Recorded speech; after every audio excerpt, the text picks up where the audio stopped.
इस लिहाज से पूछ रहा हूँ कि कई बार ऐसा ना आदमी इस परेशानियों से दो चार होते हुए बहुत एक्सट्रीम विचार रखने लगता है, हो सकता है वो विचार सही भी हो, यार मैरिज एज एन इंस्टीट्यूशन में ही प्रॉब्लम है।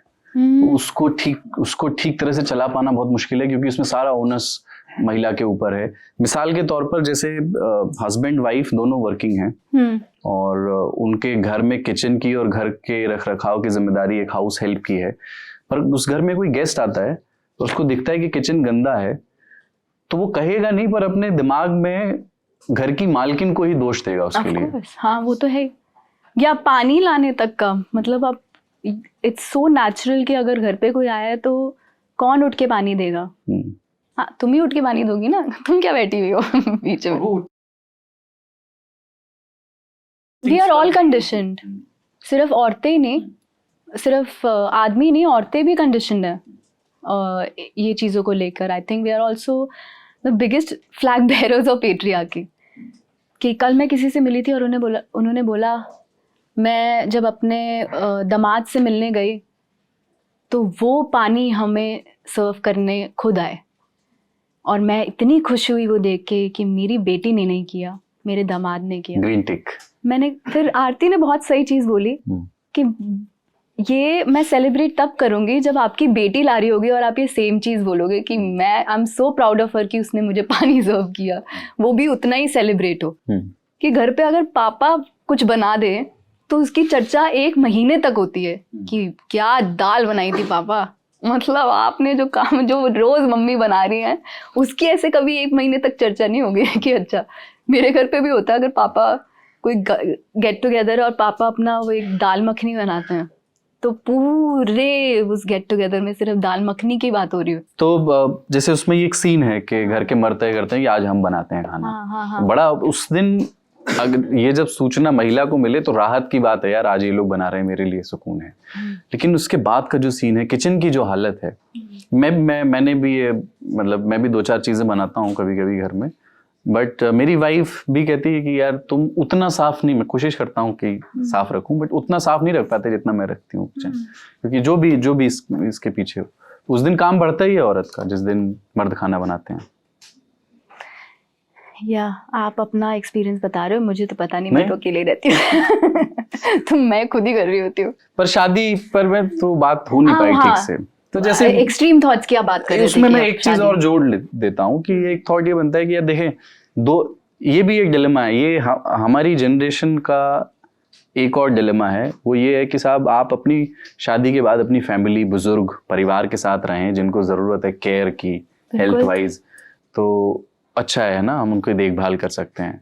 बट सिंस जनरेशनल वैल्यूज इतनी डिफरेंट हैं दोनों जनरेशन की, जब आप साथ रहते हैं तो फिर उनकी वैसी उम्मीदें हो सकती हैं जो बहू से होती हैं। बिल्कुल। इसलिए न्यूक्लियर फैमिलीज बड़ी, बोले शादी तो ठीक है यार, शादी में प्रॉब्लम नहीं इंस्टीट्यूशन में, बट न्यूक्लियर फैमिली वाली शादी ठीक है। ये मेरी शादी नहीं हुई है तो मुझे पता नहीं है, बट मुझे लगता है कि आपने मुझसे पूछा था कि मेरे एक्सट्रीम थॉट्स हैं शादी को लेके। आते हैं क्या, मतलब कि शादी ना करूँ, ये थॉट्स आते हैं?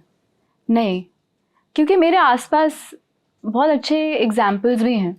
मुझे लगता है आजकल बहुत चर्चा होती है रेड फ्लैग्स और ग्रीन फ्लैग्स की, तो जाहिर सी बात है कि आपको लग भी सकता है कि यार मतलब ये मैं सही जा भी रही हूँ या अकेली ज़िंदगी बिता लें वही सही रहेगा।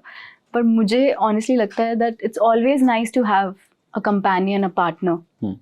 रही बात if you have the right partner in your life तो आपको ये चीज़ें भी आप झेल सकते हो या उनसे मनूवर कर सकते हो और उन्हें मैनेज कर सकते हो, ऐसा मुझे लगता है। शायद ये मेरे लिए बहुत ईजी होगा क्योंकि मैं सिंगल हूँ, but if I am going to find myself a partner, I will make sure that I am finding someone with whom I am extremely careful talking about anything.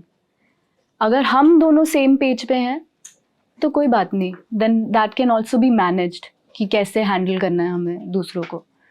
मुझे लगता है I will also give you an example where